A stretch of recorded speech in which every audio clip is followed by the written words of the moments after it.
Hello and greetings, I'm the Political Ferret, and this is a response video to that guy T's hashtag Justice Democrats will not save the left.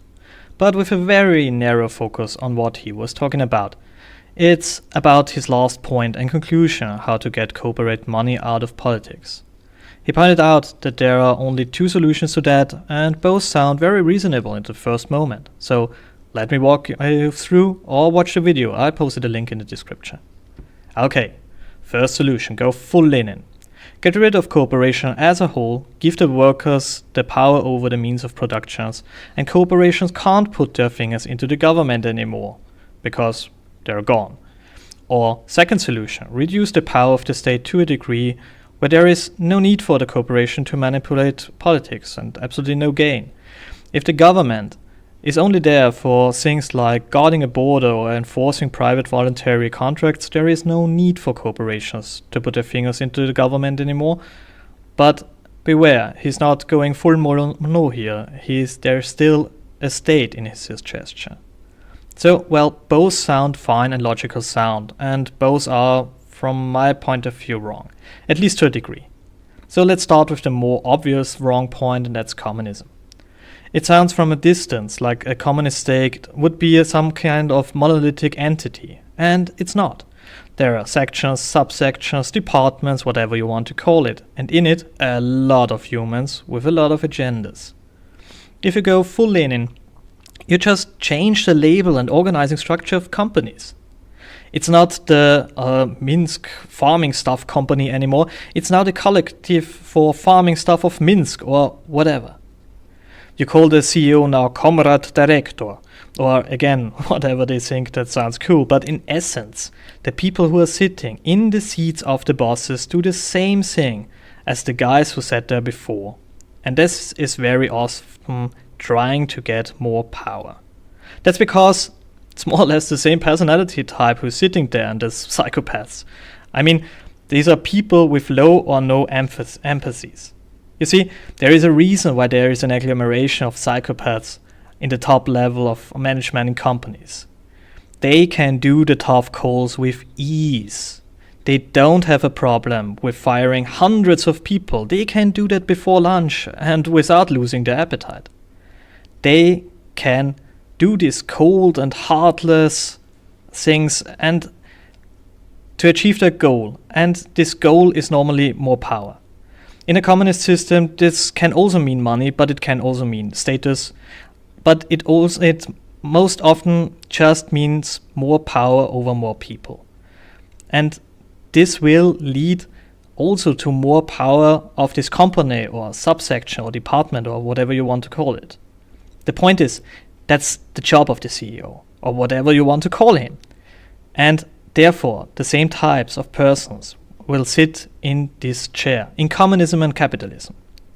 To say that this person in communism will be less competent than his capitalist counterpart is a discussion for itself, because I'm not entirely sure about that. I would absolutely appreciate every thought to this in the comment section, because it's something I'm really interested. However, since demand is not the driver of your decisions as a boss, CEO, whatever, because the supply is distributed by a plan and not demand. You know, demand means who pays more gets the stuff. Getting control over the supply becomes more important than producing stuff people want.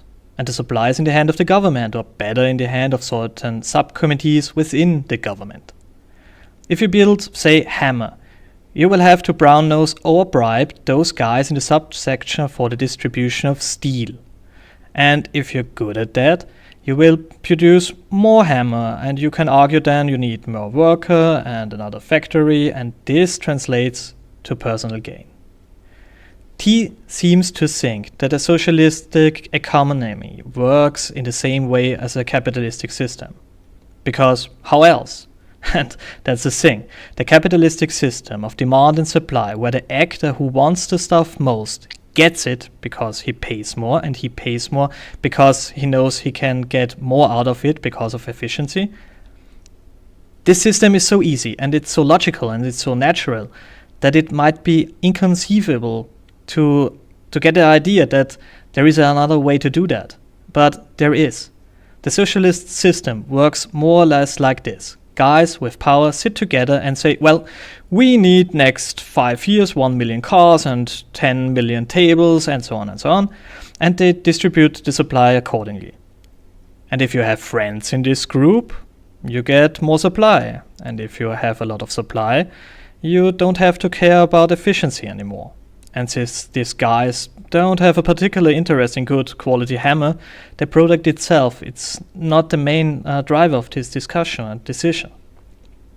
Because nobody cares about the customer, because the customer has no power. Is there a capitalist counterpart to that? Yeah, it's capitalist companies who interfere in the politics of other companies. And they do, especially if we are talking about supply chains.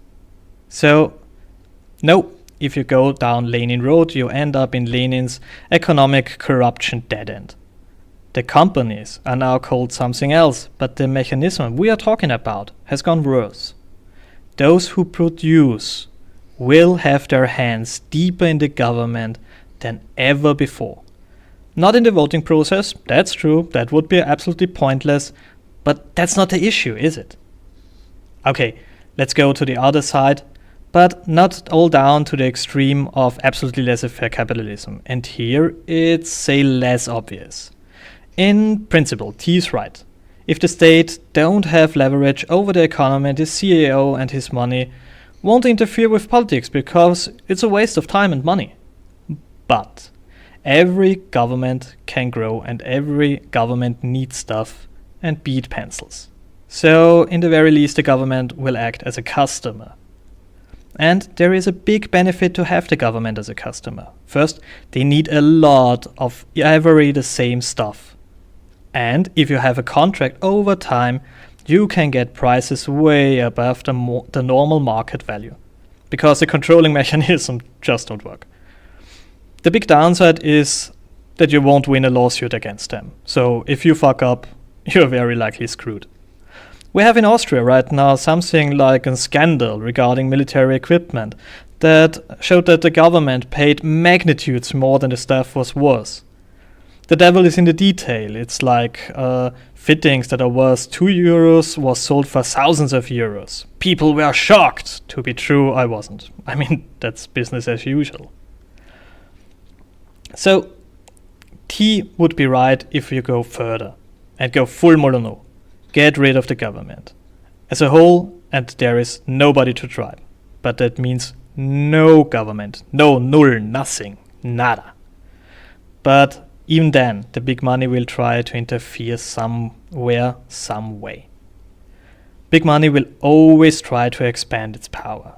There is absolutely no solution to this besides handing the government over to Skynet or any other super duper computer artificial intelligence thingy.